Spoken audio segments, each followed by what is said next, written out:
think I can say that I'm obviously not from Hong Kong, but when I moved to Hong Kong 4 or 5 years ago, I very quickly became inspired by the women on screen, the domestic workers of Hong Kong. I thought that they were beautiful and talented and full of joy and full of grace. And it seemed like the world had not seen that, recognized that properly. Everything I was reading was always about their struggles and always portraying them in a very one-dimensional way. That it's important to talk about their struggles because their struggles are numerous and very real. But I always wanted to show the world the energy that I felt on those Sundays, and so we made this film as a way to celebrate that community, but also sort of peel back the top layer of media narrative on these women, and show what they're really dealing with and what their real stories are. And why photo montage is an interesting question as well. There's many reasons.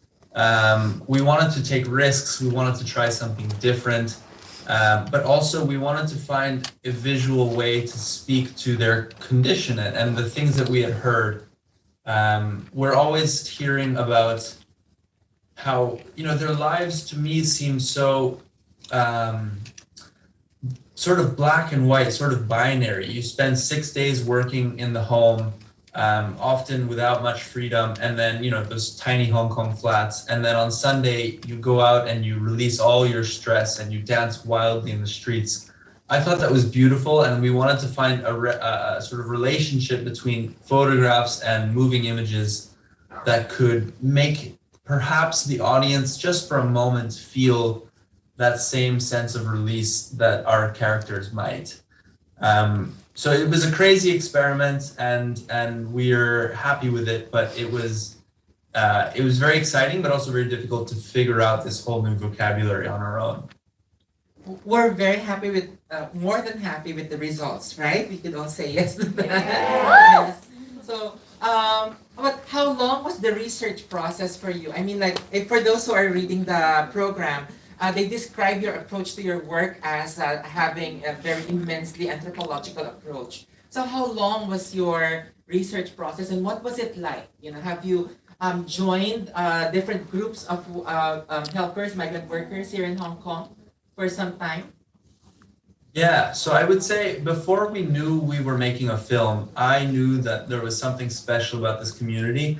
Also, they were very welcoming to me. They offered me food and they invited me to dance, and we talked and we took pictures, and they shared a lot. They told me about their families and the struggles they were facing.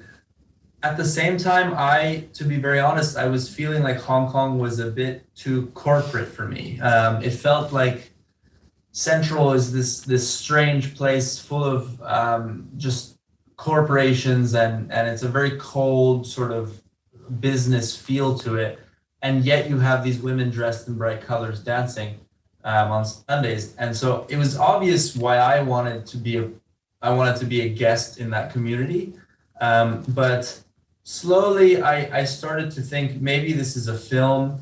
I knew I wanted to do something because I was so inspired by them.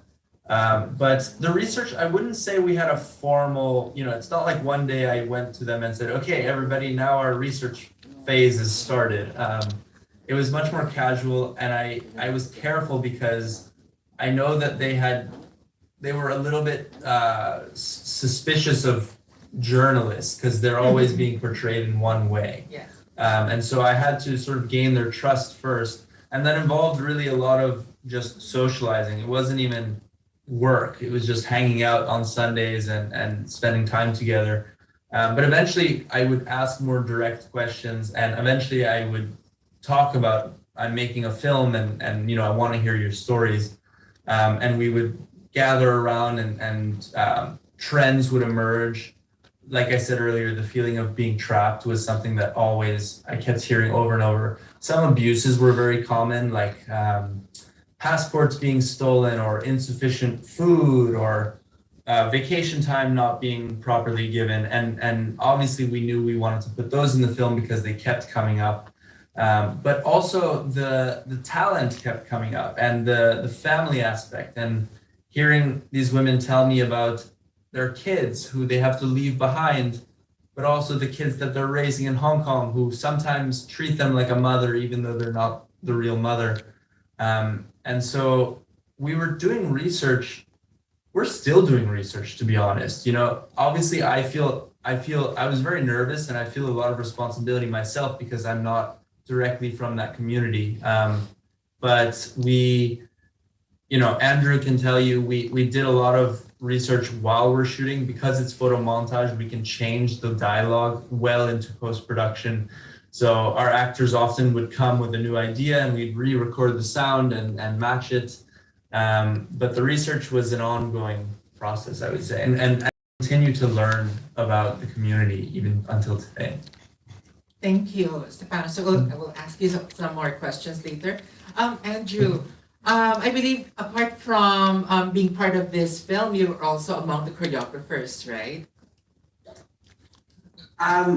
I was supposed to be the one of the choreographers, but I was too busy with my job. Okay. So I'm so thankful because I wanted to really support the film. So I was so thankful that Stefanos actually created another character for me in the film. So yeah, so it's all because I'm Filipino and I support Filipino content. So yeah, so I danced in the film. I don't know if they showed it probably. So yeah. And what was the production process like for you? And what was the feeling like, you know, being surrounded by other Filipino performers or telling the story and narratives of the migrant workers here in Hong Kong? I was very proud. I was very proud. And it was collaboration, I think. That's why I supported the film.